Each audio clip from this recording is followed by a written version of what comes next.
Welcome to టీ10. నేను రేవతి. ఈ నెల 9వ తేదీన భువనేశ్వర్లో నిర్వహించిన 18వ ప్రవాసీ భారతీయ దివాస్ వెలవెలపోయింది.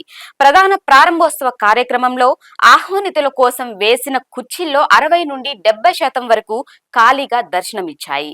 వికసిత్ భారత్ లక్ష్యాన్ని సాధించడం కోసం ప్రపంచంలో నలుమూలలా ఉన్న భారతీయులను భాగస్వాములను చేసేందుకు ఈ కార్యక్రమాన్ని ఉద్దేశించారు. ప్రారంభ కార్యక్రమాన్ని ఉద్దేశించి ప్రధాని నరేంద్ర మోడీ ప్రసంగించారు. ఒడిశాలోని మోహన్ చరణ్ మంజిహా నేతృత్వంలోని బీజేపీ ప్రభుత్వం ఎంతో ప్రాచుర్యం కల్పించి ఏర్పాటు చేసిన ప్రవాసీ భారతీయ దివాస్ ఖాళీ కుర్చీల పండుగలా మారడంపై ఒడియా యూట్యూబ్ ఛానల్ సమత దిగ్భ్రాంతి వ్యక్తం చేసింది. రాష్ట్రంలోని డబుల్ ఇంజన్ ప్రభుత్వం రాష్ట్రాన్ని అన్ని విధాల అభివృద్ధి చేస్తుందంటూ కాషాయ పార్టీ నేతలు ఊదరు కొడుతూనే ఉన్నారు.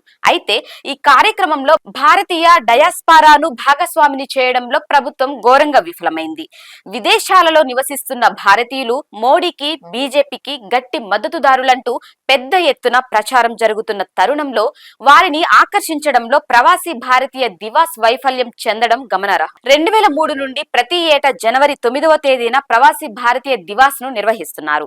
1915లో అదే రోజు మహాత్మా గాంధీ దక్షిణాఫ్రికా నుండి భారత్ తిరిగి వచ్చారు. 1906 సెప్టెంబర్ 11న జాతిపిత మొదటి సత్యాగ్రహం ప్రారంభమైంది. అది 1914లో విజయవంతంగా ముగిసింది.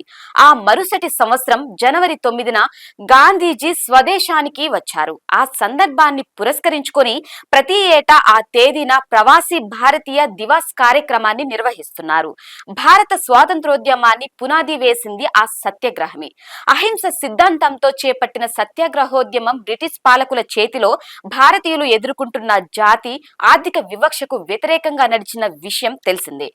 దేశానికి స్వాతంత్ర్యాన్ని సిద్ధింపజేయడంలో కీలక భూమిక పోషించిన గాంధీని ఒడిశాలోని బీజేపీ ప్రభుత్వం పూర్తిగా విస్మరించడం శోచనీయం. ఒడిశాలోని మజ్హి ప్రభుత్వం కానీ కేంద్ర సర్కారు కానీ ప్రధాన కార్యక్రమంలో గాంధీజీ చిత్రపటాన్ని ప్రదర్శించలేదు. స్వదేశానికి గాంధీజీ చేరుకున్న సందర్భాన్ని గుర్తుకు తెస్తూ ఏర్పాటు చేసిన ప్రవాసీ భారతీయ దివాస్ లో ఆయన చిత్రపటాన్ని ఏర్పాటు చేయాలన్న విషయాన్ని డబుల్ ఇంజన్ ప్రభుత్వం మర్చిపోయింది. ముఖ్యమంత్రి మజ్హి తన స్వాగతోపన్యాసంలో గాంధీజీ పేరును సైతం తలవలేదు. మోడీ మాత్రం మహాత్ముని పేరును ప్రస్తావించి మమా అనిపించారు. ఒడిశా గీతంపై కూడా రాష్ట్ర వ్యాప్తంగా నిరసనలు వ్యక్తమవుతున్నాయి. అనేక ప్రారంభోత్సవ కార్యక్రమాలలో వినిపించిన ఈ గీతాన్ని ప్రవాసీ భారతీయ దివాస్ కార్యక్రమంలో మాత్రం ఆలపించలేదు. ఒడియా ఆత్మ గౌరవ నినాదంతో అధికారంలోకి వచ్చిన బీజేపీ ఓ అంతర్జాతీయ కార్యక్రమంలో రాష్ట్ర గీతానికి చోటు కల్పించకపోవడంపై ఒడిశా వాసులు మండిపడుతున్నారు. ఈ కార్యక్రమంలో మోడీ యథాలాపంగా గాంధీజీ పేరును ప్రస్తావిస్తే 2005లో జరిగిన ప్రవాసీ భారతీయ దివాస్ లో అప్పటి ప్రధానమంత్రి మన్మోహన్ సింగ్ అందుకు పూర్తి భిన్నంగా వ్యవహరించిన తీరును ప్రజలు గుర్తు చేసుకుంటున్నారు. మన్మోహన్ తన ప్రసంగంలో చాలాసేపు గాంధీజీని గుర్తు చేసుకోవటం గమనార్హం. భారతీయ డయాస్పారాలోని వివిధ కోణాలను ఆవిష్కరించడంలో కూడా మోడీ విఫలమయ్యారు. పైగా హిందువుల పండుగలైన మకర సంక్రాంతి, మహాకుంభమేళను ప్రస్తావించారు. తద్వారా మెజారిటీ ప్రజల మత విశ్వాసాలను ఏకరువు పెట్టి రాజ్యాంగ నిబంధనలకు తుంగలు తొక్కారు. ప్రవాసీ భారతీయ దివాస్ కార్యక్రమం కోసం మోహన్ మజ్హి ప్రభుత్వం చేసిన ఆర్భాటం అంతా ఇంతా కాదు. అయితే అదే సమయంలో భువనేశ్వర్ లో చిన్న చిన్న దుకాణాలు నడుపుతూ జీవనోపాధి పొందుతున్న వ్యాపారుల పొట్టకొట్టింది. కార్యక్రమానికి హాజరయ్యే విదేశీయుల అసౌకర్యం కలుగుతున్నదన్న కారణంతో ఆ దుకాణాలను మూసేయించింది. ఇలాంటి చర్యలు గాంధీజీకి అస్సలు నచ్చేవి కావు.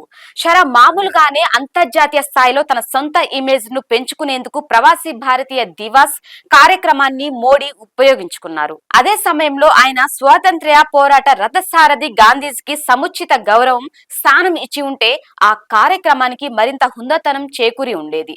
దీనిపై మీ కామెంట్ తెలియజేయండి. ఇది ఇవాల్టి న్యూస్. చూస్తూనే ఉండండి టీ10.